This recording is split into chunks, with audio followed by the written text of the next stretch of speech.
the Pod Network Entertainment.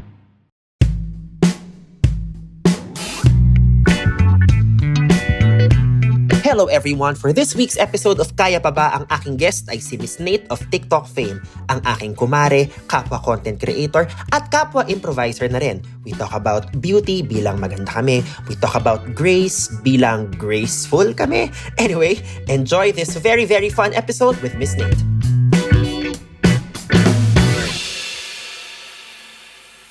Hello everyone! Welcome back to Kaya Pa Ba with Baus Rufo, and my guest for today is a good friend of mine, is a fellow content creator, eventually naging fellow improviser na rin dahil siya ay ang aking downline at ako ang naging top distributor of the month ng Third World Improv. Charing. Please welcome to our studio, Miss Nate. Hi! Hello everyone! Hi, Baus! Hi, Mia. Kamusta ka today, Mia? Ako, well, as your beauty content creator, pinatunayan ko naman talaga today, no? Actually, galing po akong nagpagupit, tapos nagpa-botox.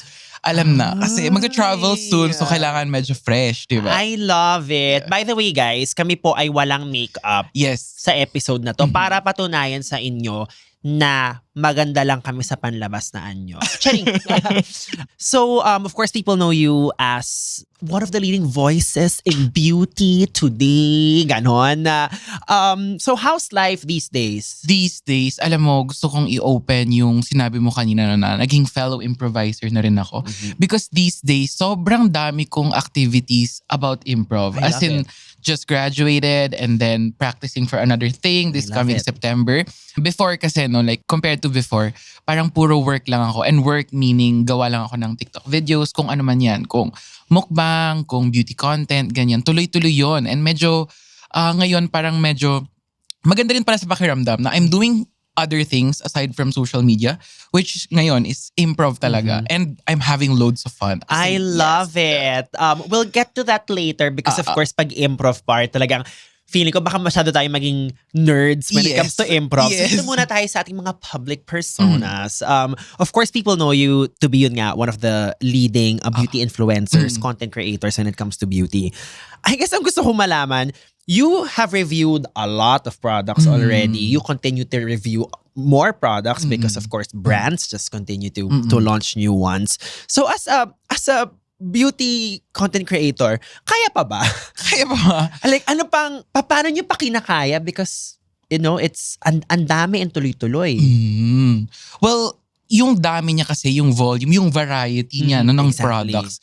For me, nare-recognize ko na sobrang laki pala talaga ng beauty community. As in, kaya merong variety ang mga product natin. Kasi sobrang various din ng consumers. As in, from ang daming factors like price point, yung branding, syempre yung brand feel. Yung tatlo pa lang na yun, sobrang dami ng pwedeng pasukan ng each product and each brand. Ayun, feel ko, doon ako natutuwa na parang ang dami pala talagang consumer and kaya maraming brands. And minsan kasi naririnig natin, di ba, online, parang, hala, blush na naman or lippy na naman. But the reality is, ang daming may gusto. Ang daming gumagamit talaga. Kaya marami ring brands. Correct. Diba? And I think the fact that new beauty content creators parang continue to pop up, it means there's still room for everyone na hindi pa rin siya saturated, I think, no? Yun ang ibig sabihin nun, diba? I guess as a skincare, makeup, like beauty content creator, how do you try to maintain authenticity to, you know, how you review things, but also making sure na the brand you're trying to promote is still able to cater to a wide audience? Given na, you know, what works for you may not work for others. So, how do you do that delicate dance? For me, syempre yung una kong pinapasok dyan is how it looks like on me, kung ano yung thoughts ko about it. But I always end it with the note kung para kanino ba tong product na to. It's always considering sino bang magbe-benefit pag ginamit nila to or binili nila to, di ba? Dandun ako sa ano bang value yung mabibigay ko sa audience ko. Like, pwede kong sabihin na, okay, it didn't work for me, pero for people with this skin type or this preference, ito yung magagamit nila. Ito yung highly recommended for them. Pero I will be clear na hindi to para sa akin. Ganon. Feeling ko yun yung nakakapagpa-authentic na sabihin ko talaga na hindi siya nag-work for me. Correct. But on a more positive note, para siya dito sa mga taong to. I Like, love may it. ginawa tong product na to para sa isang tao, ganon. Got it. Yeah. So talagang, and I think that in itself is authenticity. Mm. Kasi parang you don't always have to just give the negative part of it. Ultimately, Yes. you're collaborating Yes. with a brand. So that's a great way to put it. A great style. So you mentioned ano yung value na binibigay. I want to know, you've been a content creator for I think 4 years now, right? Since the pandemic started. Yes, since the pandemic started. You give a lot of advice when it comes to, I guess, both inner and outer beauty. That may mga hugot, ano ka, ganap, Yes. meron kang very candid conversations when you do Yeah. your makeup. So you mentioned enjoying the process. Yes. You've been very vocal when it comes to your parang fitness journey. Meron kang, road to blade. Road to Blade. For our listeners, paki-explain ang blade mentality, ang blade lifestyle. Okay. Ang Blade mentality. Well, kasi hindi ko alam kung exposed kayo no sa mga parang usual na gay jargon na parang, ay, ang nipis. Ganon, di ba? Pag sinabing manipis ka, ibig sabihin, payat ka, ganon, or sobrang blooming mo, ganon. Ay, ang nipis, ganyan. So parang to take it to another level, one of my good friends actually, Valerie, a hairstylist. Hi Val, if you're watching, narinig ko sa kanya na, ang nipis mo, para kang Blade. Before pa to, nung makeup artist pa ako. So ngayon, na nagpapanipis ako, naalala ko yon na sinabi niya sa akin na, para kang Blade, gano'n. So ginamit ko na siya kasi ano ba ang Blade? Di ba manipis? Sa Correct. sobrang nipis, nakakahiwa. Matulis. Yes, I ganun. love it. So yun po ang blade mentality. Yes. So now that you know about it, so you've been very Yeah. vocal about your journey in terms of being a healthier version of yourself. How's that like? Because I've seen you make the physical transformation. What are the things that you found easy? What are the things that you found to be harder than you expected? Yung naging easy for me, no, is, well, gusto kong pag-usapan yung relationship ko with food. Parang dati kasi, yung thinking ko was, the less you eat, the more you lose weight. Di ba? Ganon. And because of my coach, na-realize ko na food is fuel. But the kind of food that you eat really matters, no? So ngayon, instead na mag-starve ako, I eat a lot. Kasi sa totoo lang, patay gutom po ako. Like, gutom na gutom po ako lagi. That makes two of us here. Yeah. Okay. Pero, it's more of, satisfy mo yung hunger mo, but with the right kinds of food. Like, give your body the right kind of fuel. So, yun ang isa sa mga naging adjustment ko, no? Pero hardest part for me would have to be working out. Sa totoo lang. Like, yung diet, kaya, basta may right kind of food. Pero yung talagang pagbuhat, yung pag-body weight exercises, and kumakain din siya ng time, di ba? Like, kailangan mong, for me, kailangan kong gumising ng maaga to do that. Yun yung naging hard part for me because, alam naman, nag-work tayo, di ba? So, it kind of takes a physical toll on me also. Okay. Yun. Got it. I assume you're also happier now. Yes. I think mood-wise, when you just try to eat better or Yes. work out, it really just makes you Oo. bladier. Yeah. Bladier! Saka di ako gutom all the time. Like, yun kasi yung problem ko before na parang di ako maka-work ng maayos or masungit ako because gutom ako. Like, kahit sino naman, I think, no? Pag gutom ka, maldita ka. Ganon. And I guess as a content creator, pag nire-review mo yung mga drafts mo, tapos meron ka ng physical transformation, Oo. there's this kind of like very intimate thing you go through when you review your video and you see every micro expression you have.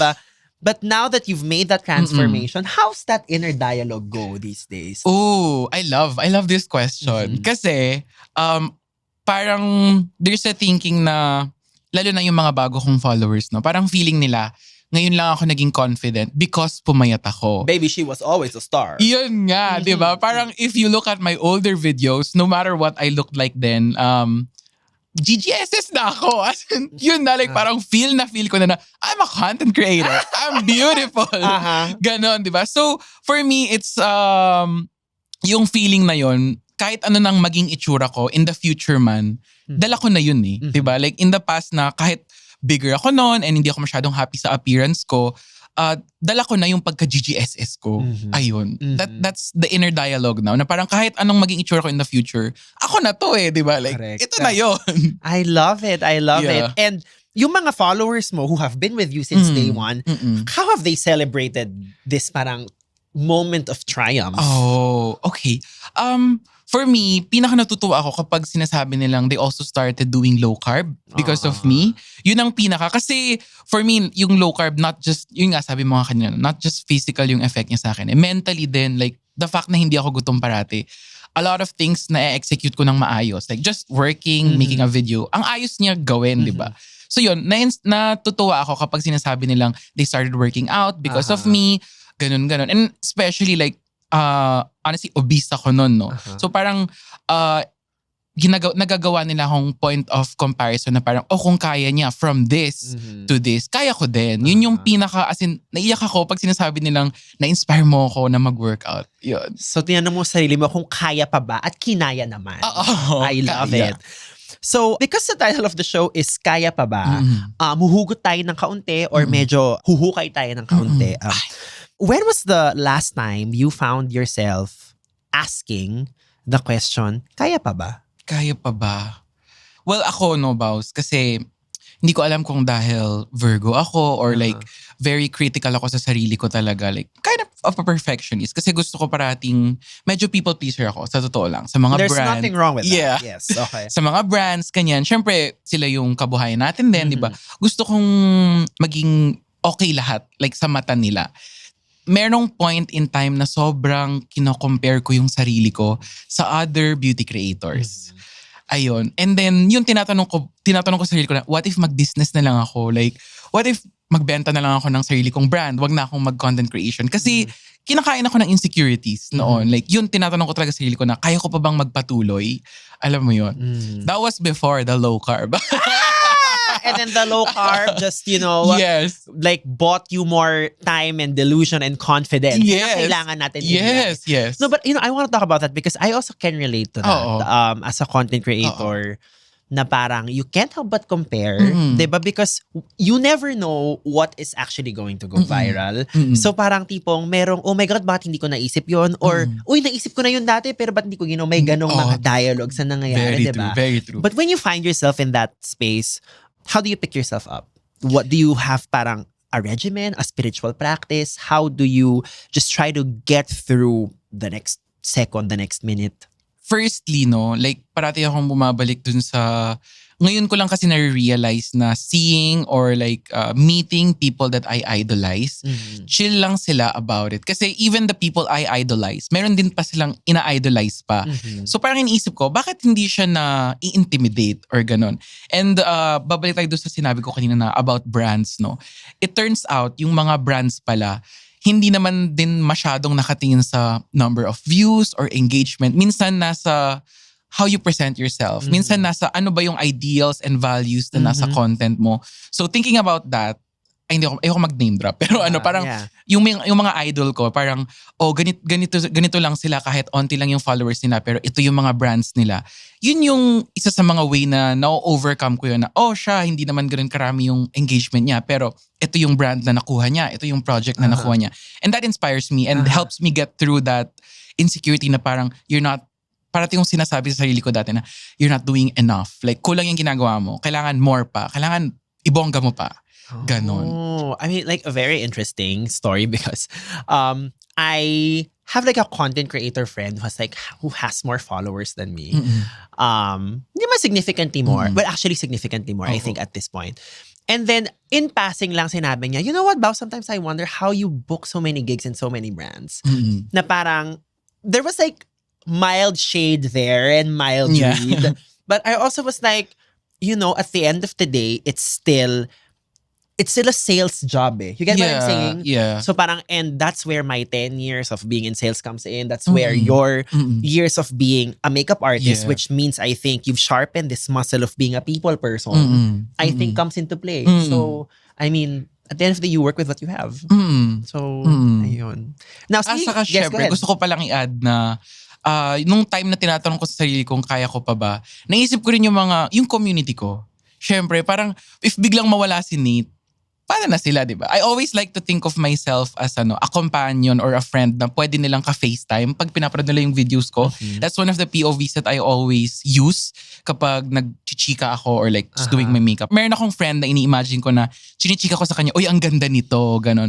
So I feel like that intent to create companionship and the relationship with the viewer, it comes through din sa mga videos. Yeah, it's a very special relationship Yes. that you have with your followers. Kahit gaano kadami or kahit gaano kaunti yan. So, I guess it's also safe to assume that you are a queer public figure. Yes. Diba? I mean, I think naman siguro, no? Oo.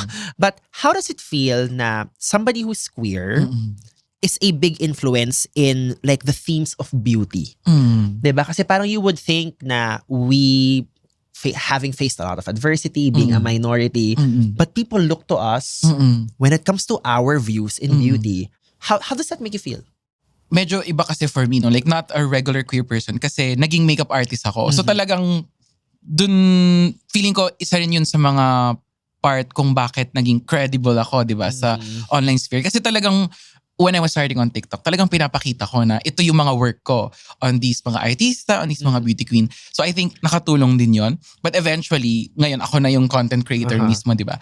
That makes me feel, well, number one, salamat po sa society at may inclusivity, di ba? Salamat. Number one, salamat. And number two, that makes me feel like I want everyone who feels na hindi sila welcome sa beauty community. Gusto kong pumasok lahat sila.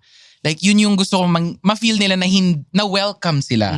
Kaya yun, I don't know if you saw recently, I made an event with this brand na talagang specifically made siya for mga people na kailangan itago yung pagkabakla nila or yung love nila for beauty. Yun ang gusto kong malaman nila na it doesn't matter how you look like. Meron kang space dito sa beauty community. Kasi kung ganun yung itsura ko dati, merong space sa lahat, di ba? Ganun. So, why specifically that cause or targeting that particular market of people na kung tinago mo yan dati? Why choose that? Well, for me kasi nung I would say high school and even to some extent college, medyo, well sige, we'll get to that later, no? Yung trauma ko sa LGBT. Kasi ngayon lang ako talagang nag-support ng mga cause ng Pride. No, go na if you want. I mean, sabi nga sa Impro, follow the fear, make bold Follow the choices. fear. So, i-surface na natin ngayon. For me, may mga experience ako sa high school and college from people in the LGBT community rin na hindi ganun ka-ideal for a young gay boy to experience. Ganun. So parang nagkaroon ako ng fear na hindi naman ako part ng community na yan because I'm not conventionally attractive. So yun. So ngayon, yun yung ina-advocate ko na parang it doesn't matter if what your outer form is. Parte ka ng community na to at may space ka dito. Yun yung gusto kong ipaglaban. I love it. Oo. And first of all, thank you because I think that's very important. I think maybe the public kind of don't fully understand that we bring a lot of our trauma when we create things, it's very brave of you that you do that. So of course, you've been vocal then sa playing with makeup at such a young age, yes. 'di ba? Pero tinatago mo, 'di ba, noong una. So I kind of want to pick your brains on the fact na nung bata ka parang, meron kang safe space that gives you joy and makeup, but outside that, maybe it's a very shameful environment, diba? Na parang who would think putting on makeup is like that is not something that you do. How was that like growing up? Parang navigating, the climate at that time. As a kid, ang hirap niya kasi first of all, makeup artist yung mom ko. So, nandun talaga yung temptation sa bahay. Di ba? Parang nandun talaga siya sa room niya. Alam ko kung nasaan. Kasi pag nililigpit niya, nakikita ko. Like, binubuhat ko yung chest na yon. Like, alam ko kung nasaan siya. How was it for me? Talagang tagong-tago. And may time na nahuli ako, napagalitan talaga ako. As in, well, kasi feeling ko rin, I wasn't able to bring it up din naman to my mom na ito yung gusto ko, ma. Like, nagulat din siguro siya. Okay. Like, yun. Ganon. Diba? Kasi, meron namang mga parents na kailangan mo lang i-intro ng maayos kung ano yung nararamdaman mo, what's inside you, para ma-accept nila, diba? For me, hindi ko siya na-intro ng maayos. Bigla na lang naka-makeup ako. So, parang na-shock din siya. That was one of the challenges back then. With my dad naman, there was may denial pa sa kanya eh. Nung nahuli akong may makeup sa school, siguro mga 1 year pa bago niya inaccept na bakla nga talaga siya. Parang, alam mo yung sinasabi ng mga dad na, it's just a face. Kasi na-influence lang siya ng mom niya. Ganon. Pero, wow, okay. oo. Yung ganong Oo. mentality. Yes. Dinedenay pa niya eh. So that was the climate at home. Oh my God. Oo. And how's your relationship with your parents now? With my parents, okay naman. Actually, yung mom ko, very supportive siya. And yung parenting style ng mom ko, very siya, bahala ka na dyan, basta support kita. Hindi na niya masyadong inaalam kung ano yung mga nangyayari. Basta alam kong pag kailangan ko ng support, nandyan siya. Diba? But my dad is in Canada now. So with my sisters naman. Okay. So ayun. Hindi kami masyadong nakakapag-usap. Pero alam ko naman yung family niya. Like yung lola ko through my dad's side and lolo. Supportive pa rin sila hanggang ngayon. Are you able to pinpoint the like timeline-wise, kailan kanila parang significantly mas natanggap or mas naging open? I ask kasi parang sa akin medyo recent.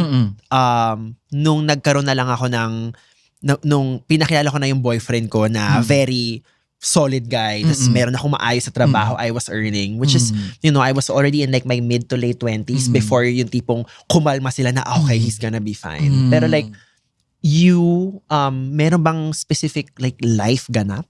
Life ganap? For me, isa sa mga talagang turning point was when I asked for money from my lolo to go to makeup school. Syempre may capital yon, like the tools and then the tuition, di ba? Nagbigay sila. So parang feeling ko, yes, tanggap na talaga. Yon. Isa yon sa mga malaking point signal talaga. lang money ha. So Oo, very kasi good. di ba? Like ibig sabihin, hindi lang parang go. It's like, yes, I'll support you financially. Correct. I mean, that's a big gesture. And now you mentioned kanina nga that your mom is also a makeup artist. I want to know, how's the relationship like with you technically being peers because you are in the same field, you are in the same craft. Ano yung paano nila navigate yung relationship na yun?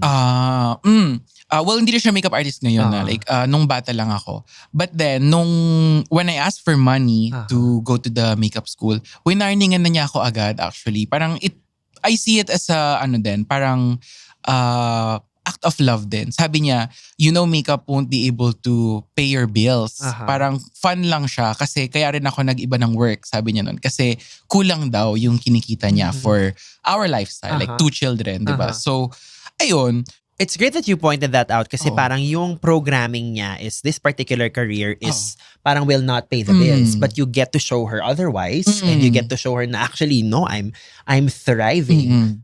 Ano sa tingin mong iniisip niya ngayon now that she sees you just, be so damn boss? Sa totoo lang, hinihingi niya yung mga products. Oo. Sabi niyo, pahingi ng lamer. Ganon. Ayun na. Hihingi niya Oo, hihingi niya talaga, di ba? Pero we did a Pride special before with Benefit na parang feature. Mother's Day pala. Sorry, not Pride. Mother's Day special with Benefit. And nasabi niya na naging signal sa kanya na parang, oh shit, it's becoming real like yung pagiging content creator. Nung time na sobrang dami ng packages sa bahay. When I used to live with her. Sabi niya, oh my God, lahat to libre. Parang ganon. So syempre sa kanila, like ganon yung translation niya na libre siya, di ba? But to us, content creators, it doesn't exactly mean libre-libre, di ba?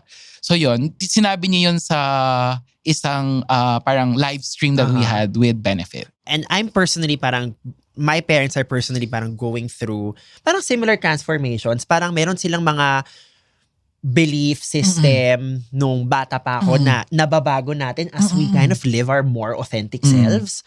What's your thought on that? Kasi parang they are humble enough to, to maybe change their minds when it comes to things. Well, feel ko kasi ako, like, panganay kasi ako. So feel ko experiment lang ako. Na parang, oh my God, same! My God. Ako yung parang, sige bahala ka na dyan, kaya mo na yan. Yung hindi nila masyadong nililingon. Pero for me ngayon, because of that, I feel like mas pwede akong magbigay ng support to my younger siblings. Yun. And actually, natutuwa ako kapag they come to me for help. Diba? Kasi, lalo na yung brother ko, straight siya. I think. I think. Like parang ganon. Like in a high school setting kasi, parang minsan kinakahiya pag may kapatid kang bading, di ba? Or like ganon. So parang ngayon, happy ako na proud siya na, ay may kapatid akong TikToker na ganito. Yun. No, that's great kasi you also mention na you felt less than before. Mm-mm. 'Di ba? Parang dahil bakla ka, hindi, I have to I have to compensate in other facets of my life. But now knowing na parang bakla yung kuya ko, and that's like an awesome thing. Oo. Anong reconciliation ang nagaganap sa'yo when life gifts you with moments like that? Healing. Sobrang, lalo na with my dad. Like, siya kasi yung sabi ko sa'yo, diba, in denial. Siya yung in denial dito. Kasi given, only son ako. So, iniintindi ko rin siya doon. Parang, sobrang natutuwa ako na medyo tumaas yung respect nila sa akin. Kasi syempre parang, I am also the eldest grandchild. So parang ang daming pressure talaga. Only son ka, tas eldest na grandchild. So parang grabe yung pressure na nakapin sa akin. So medyo na-disappoint sila nung nalaman nilang bakla ako. But getting to show them now na I am out, proud, and thriving, di ba? And I assume the most successful apo? Well, there you go. Yun yung healing for me na nangyayari ngayon. I love that. And I love that I can do it while being out. Like, thank you at inaccept niyo yun. Pero ayun, andito na ako eh. Correct. Yeah. It's the gift of time. Eventually, everybody comes around to the fact that we're here to stay and what we have is very special. Yeah. So that is great. Okay, so now let us talk about improv. Ay, okay. Yay! Eto na tayo. Tuwa-tuwa. I remember the time nung tayo ay nag-brunch at Yes. sinabi ko sa'yo mag-improv ka na. I don't know, something during that brunch that we had just told me na you just energetically were gonna go along well with improv. So you just graduated from improv school. Yes. How's it like? How's the past year been like? The past year, sobrang, alam mo, I'll be honest there were times na parang, kailangan ko pa ba to? O ganon. Pero thanks to my teachers and teaching assistant, parang sabi nila na, yung breakthrough, L3 pa. Ganon. And honestly, like, L1 and L2 were like okay for me. Pero Baklaan lang, ganon. L3 showcase, after that, dun ko palang na-feel yung talagang thrill of being on stage and pleasing a crowd. Nun palang yung breakthrough. Kaya nun palang ako parang, yes, igogo ko na siya hanggang 5. Like, kung may 6 pa nga, igogo ko pa yun, di ba? Di ba? So, dun ko palang siya na-feel. It took a while, I think. Pero yun din naman sabi nila, L3 pa yung breakthrough. And for me, the 8th sessions lang. Correct. 8th session na, parang, Asa ganun. na? Asa na. Pero nung showcase talaga, puputok. Oh my So God. parang, ito pala yon. Ito pala yung binabalik-balikan ng mga tao dito. Oh my God. Sige, let's dig a little deeper there. If you can try to recall the moment of breakthrough on stage, what were you experiencing? Like, do you remember the scene and then how eureka moments just came to you? Bucon siya. Oh my God. So beauty contest, beauty pageant, yung mga videos ko po or ng Yes, spit na yes. gumagawa kami ng random pageants. Ito po yun. And then? Nanginginig ako. Physically parang, hindi ko, for sure kita ng crowd yun. Kasi pag mga showcase, di naman ganun kalayo yung stage, Correct. diba? Nanginginig yung lips ko, nanginginig yung kamay ko, binubuksan yung kamay na ganyan. Yung papel pala, sorry. Well, it was, Bucon siya. Tapos, the question kasi was, parang it's about ano bang nagiging special. Tungkol siya sa seasoning. Okay, Kasi seasoning. Basta parang sinabi ko na, yung nagtanong kasi sa akin was a white person. Okay. Like, nag-student din siya, nakaklase Who ng needed mga... seasoning in his life? Charing! Oo, parang ganun nga sabi ko, you guys came here to the Philippines for seasoning, right? Ooh! Is it hot enough for you? Mga ganon. So yun, parang nagulat ako na winelcome nung crowd yun. As in parang wala na kasi ako masabi. So yun na lang sinabi ko and nagulat ako na tawa-tawa sila. I love Ayun. it. Oh my God. Talagang breakthrough nga yung moment. Kasi talagang Oo. nanginginig yung katawan mo Oo. and you push through and Yes. just, Mm. wow. I'm so happy na nakuha mo yun. And recently rin, nung tayo ay nagkita sa lamay ng ating dear improv friend na si Ae, you mentioned to me that since you did improv, you're just more present now. Yes. What does that mean? I mean, I kind of know what it means, but tell us what that is. Mas naging clear sa akin how you actually communicate and relate to other people. Just the fact na pag in an improv space, pag may sinabi ka, people will always acknowledge, di ba? Yun, Correct. dun manggagaling yung yes. And because of that space na kahit anong sabihin ko, people will acknowledge and support eventually, parang na-apply ko ngayon yun sa buhay ko na kung sino man yung magsasabi ng anything around me, I will always acknowledge them. And nakikita ko talaga yung difference na parang when you say yes to them, you hold space for them. Correct. Nag-iiba yung ano nila, yung parang bumabalik yung tiwala nila sa mga tao. Kasi I don't know, I have a lot of friends na very alam kong maldita sila because of past experiences, Okay. mga ganon. And pag ina-apply ko yung improv rules doon na parang basta I will hold space for them. Kung ano man yung gusto nilang sabihin, isusupport ko and then i-yes ko and then isusupport ko. Talagang yun lang, parang okay na sa kanila. Like nailabas na nila. And in the same space, parang pwede ko rin gawin yun. Diba? Sobrang ganda. Ano ba? Bumalik yung trust ko sa mga tao. Correct. Kasi I told you, Ganda. di ba, parang may mga experiences ako nung high school, college na not the best, di ba? Nawalan ako ng tiwala sa mga tao. Kaya rin siguro ako naging makeup artist kasi walang team pag makeup artist. Ako lang. FYI, may team na po siya ngayon. Yung assistant po niya is behind the camera filming us. So talaga pong bumalik ang kanyang tiwala sa mankind. Yes. Okay. Oo. So parang alam ko na yon na hindi ako magaling sa team kasi hindi ko tinatrust yung mga tao. Pero because of improv, nagkaroon ulit ako ng trust sa mga tao na I know she wouldn't do that. I-yes niya ako. Yon. So is it safe to assume na, being a content creator where you have to be the bida, the alpha, the kabugera, parang in improv, you became the team player, the uplifter? Kasi, well, number one, sa content creation, no, wala kang ibang kalaro. May Ikaw lang mag-isa. May point. Kaya nga we create characters. Correct. You create characters kasi wala kang ibang kasama to Correct. create the content, Correct. di ba? So yon, parang feeling ko that concept na making other people look good, parang sobrang naging guiding principle ko siya ngayon na kapag may kausap ako or I just support them all the time, di ba? Ang ganda. Sobrang naging life-changing. Yeah. Alam ko marami nagsasabing life-changing It ng improv. is. But it really, really is. Kasi yun nga, the fact lang na bumalik yung tiwala ko ulit sa mga tao. And ngayon, kahit sinong mag-aya, I will say yes to them. Like, kahit hindi night out. Parang kung anong gusto nilang trip nilang gawin, ganun, isusupport ko. Oh my God. And it has made all the difference. And I feel like I found new people na talagang support din yung pag-yes era ko. Actually, if you saw my dump ng June, no? June yung pinaka-peak for me ng yes era ko. Aside from nag-graduate ako ng L5 ng June, parang ito yung month na nag-yes ako sa lahat. Wow. And it has made all the difference. As Oh in, my God. yes talaga. Ang ganda. I said yes to this, to everything. Yeah, oo. So yun nga, life-changing talaga ang improv. And I actually had McCoy in the show and downline ko rin siya sa improv. And then yun nga, ganun rin yung sinabi niya, life-changing. But also, how was it change other facets of your life? Kunyari, anong na-notice mo post-improv in terms of you just, at work or creating content when you try to come up with ideas for your videos? Dun papasok yung concept na I think I saw you tweet or like in a post a thread about this na parang you pick the lowest hanging fruit. Yes. And sometimes that's enough. Correct. And sometimes it's the best option, di ba? Correct. Ang lowest hanging fruit.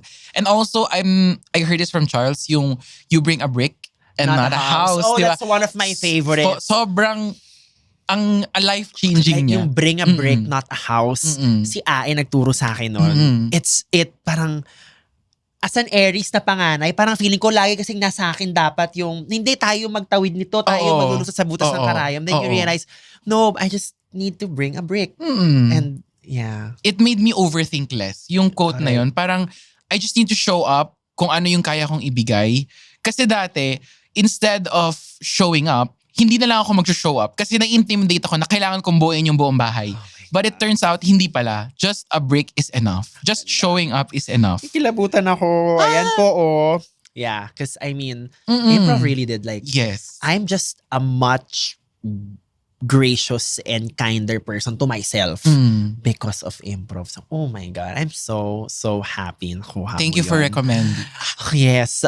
And I will kid you not, yung improv mo will just, you might not know it, but it has opened so much curious energy in your brain. You're gonna find yourself parang just wanting to create more. And maybe it's outside makeup, maybe it's outside TikTok. So I'm very excited to just see you do it. And I will have you in our advertising improv show soon. So abangan niyo po. Thank you. Diba? So I guess, like, what's next? Saan napupunta ang thoughts mo lately whenever you ask yourself, kaya pa ba? Ano pang mga pwede nating kayanin? Ano pa bang pwede? Looking forward, no? Yeah. Well, I think, Baus, I already mentioned during that lunch we had in Wildflower, no? Sabi ko, gusto ko rin maging host, gusto ko maging personality, ganyan. Pero hindi ko alam kung saan magsisimula. Okay. Ako alam ko kung saan magsisimula. Sa improv shows natin, pag nag-host, I mean, I subscribe to the fact na you self-produce the opportunities you want to attract. So, I mean, we're gonna do it. So, I actually also took your advice with that Pride Month event that I had with that brand. Sabi ko, I need to produce something kasi walang brand na nag-invite sa akin for Pride. Alam mo ba? sabi nila, baka hindi ka baning. Kasi, as I told you, no, hindi ako super vocal about supporting the community because wala kang faith, di ba? Nawala yung faith mo sa mga tao. But because ngayon, in improv, celebrated yung pagiging, alam mo, pag nag-gay joke ka sa improv, lahat ng tao na like sobrang, parang sabi ko lang, ay hindi ko tunay na lalaki. Na yung buong showcase namin. Low-hanging fruit pa kamo. Low-hanging fruit lang yun. So parang ngayon, nakahanap ako ng, parang bumalik yung tiwala ko na isa-celebrate pa rin pala ang pagkabading ko. Diba? Like, I always thought na pedestrian na lang siya kasi halos lahat ng nakakasama namin sa industry, bading na bading, diba? So parang, ngayon, hindi pala. It still serves a purpose for me. And of course, for people who watch us, diba? Na-inspire pa rin natin yung mga tao na kaya pa rin kahit bading, diba? Yeah, nakakatawa. Kaya mo dahil bading ka. At kaya pang ibakla. Oo. May ibabakla pa. Meron pa. Madami pa. No, I think talaga I see it. I see you at the mic because you have a lot of gravitas. Because I think that's very important for someone to just like command the crowd. We're gonna discover more things when we do improv together. So I'm very excited to do that. And thank you for this interview. Tell the children where they can follow you, where they can find you. It's at Nate Javier _ on TikTok and Instagram. Yes. As a kabugera, 2 underscore. Oo, para aesthetic. Aesthetic yung dulo, di ba? I love it. Yeah, thank you for having me. Thank you. Thank you. Second guesting ko pa lang to in a podcast. Parang kayang-kaya naman. Oo. Pero ngayon, yung kung papanoorin mo yung previous na guesting ko, hindi ganito. Masyado akong parang ganon, like frantic. I was trying to build a house. Ooh! Today, I brought a brick. Come on, call back. Ganon. Yes. Oh my God. So maraming salamat po for listening to Kaya Pa Ba with Baus Rufo. We will see you in our next episode. Bye!